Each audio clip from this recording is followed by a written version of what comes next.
Thanks for checking out this movie review video. This is for the 2022 film Incantation, and this is one that I'd seen a few people talking about as far as their favorite 2022 horror films, so obviously I had to check it out. It's on Netflix. It's one of those like Netflix exclusive films.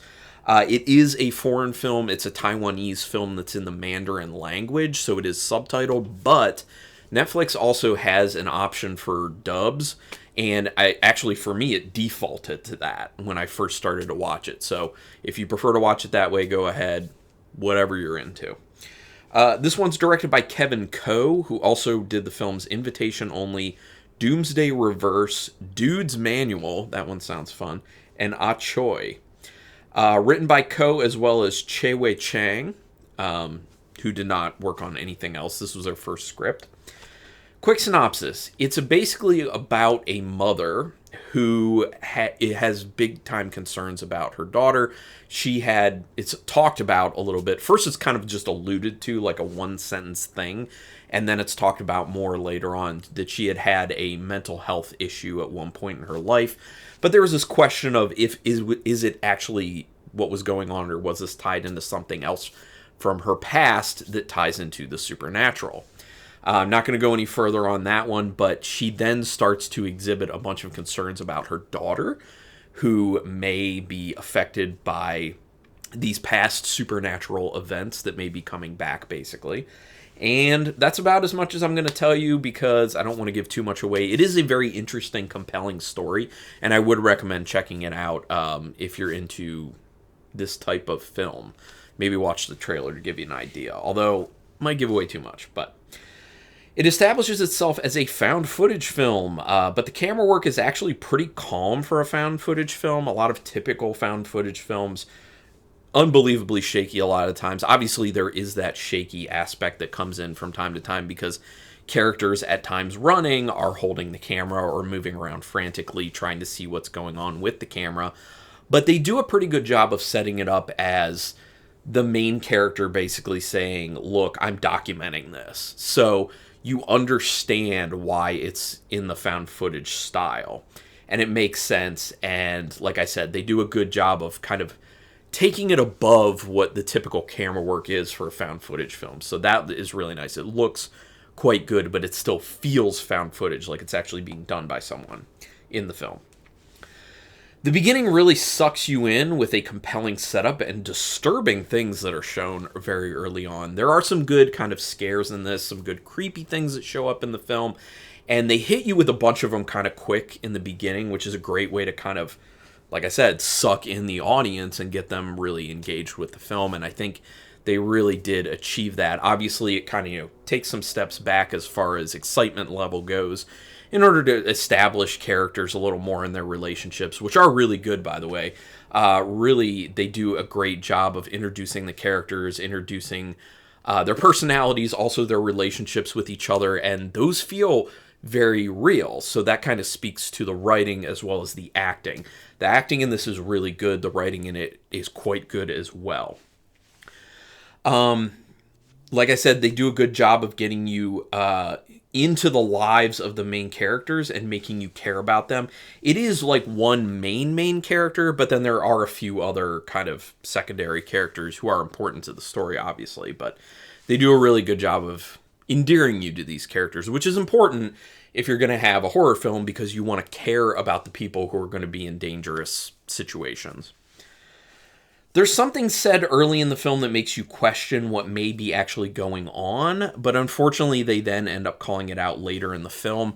It's what I actually talked about in the sense of in the synopsis, and I would have not really talked about it in this, but it gets called out like so blatantly in the film that it's not really supposed to be something that's left a mystery so much. At first it seemed like it, because there's like one line that's said and moved on from about the woman, the main character having had mental health issues at one point.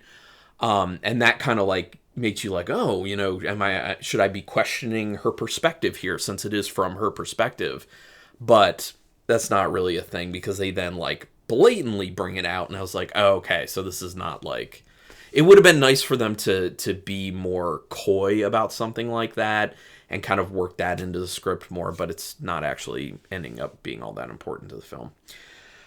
Some great use of silence in this, which increases tension and magnifies the impact of the sound design.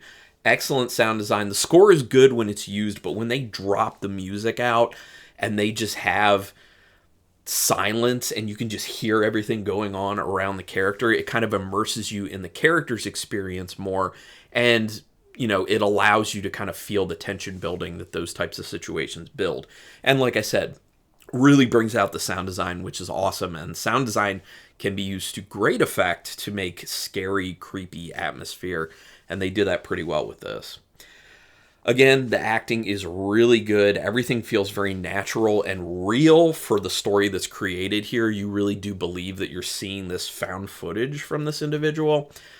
So great job with the acting. But like I said before, that also does point to the script writing being quite good as well. There are some good creepy things that end up happening in the film, and that points to when CGI is used, it's used pretty sparingly and it's used in a good way. And B, the practical effects are really well pulled off. So those things working together, very good within this film. The shooting locations are explored in very slow tension building ways. Now, some may feel one way about it, some may feel another way about it. I felt like they went maybe a little too slow in my opinion. It does really work quite well to like kind of build tension and create atmosphere and maintain that atmosphere.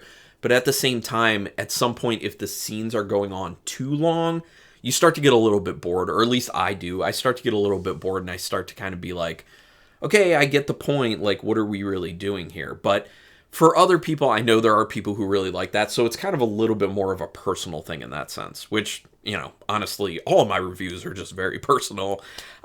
So, it'll be different for other people. And I would love to hear other people's opinions on it, on this film in general, to be honest. So put it in the comments.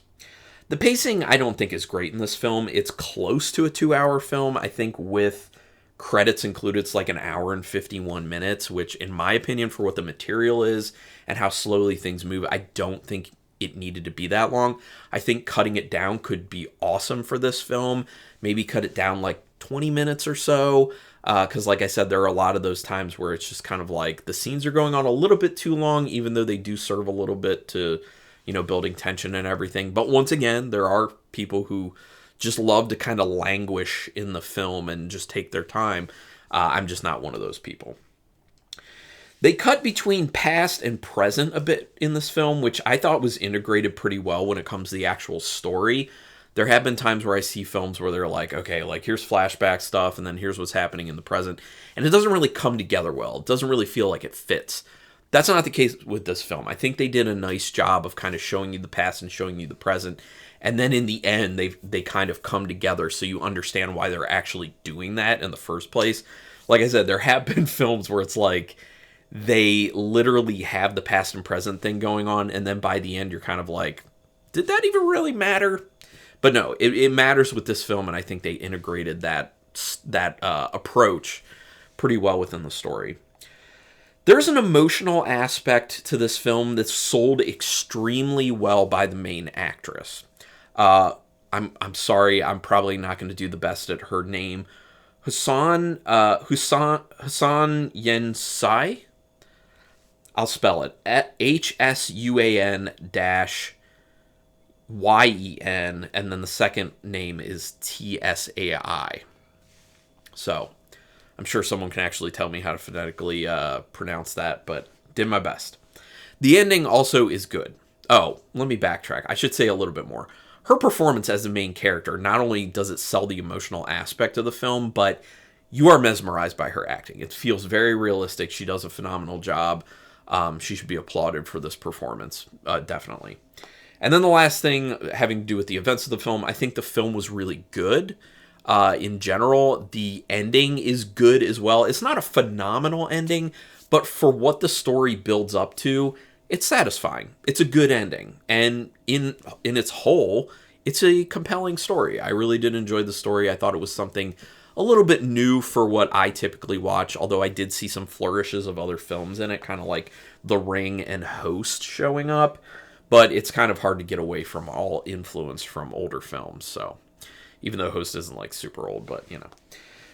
This film is very focused on parenthood and the fears therein. Not something that I personally experienced, so maybe some people who actually have kids would feel even more passionately about this film, but I can see where it would really connect to people who have children, because it really is very heavy into the whole like parenthood and worrying about your kid and the influences of the world if something goes wrong, those types of things. That are at play in daily life, to be honest. All the worrying we do as people. But once again, yeah, this is a good film. Out of 5 stars with half stars in play, I'm going to give it a very good 4-star rating. I think it's quite nice. And hopefully more people see it. I know a lot of people in the horror community tend to just pass on what's on Netflix, but sometimes they have some really good stuff that shows up there that's their, original material, and this is one of those films, so... Well, I don't know if it's like original or exclusive, but yeah. Yeah. So hopefully everyone else who saw this film really liked it. Go ahead and tell me your opinions on it in the comments. Love it, hate it, in between. Give me like a sentence or two telling me why you like it, hate it, or in between on it. But regardless, I thank you very much for checking this video out. Please do me a favor and hit subscribe to my channel if you haven't already. Also hit the notification bell button if you can, which you can. It's like quick and painless.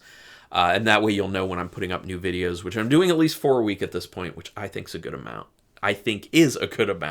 Getting a little bit tired today. Anyway, thanks so much for checking this out, and until next time, keep it brutal.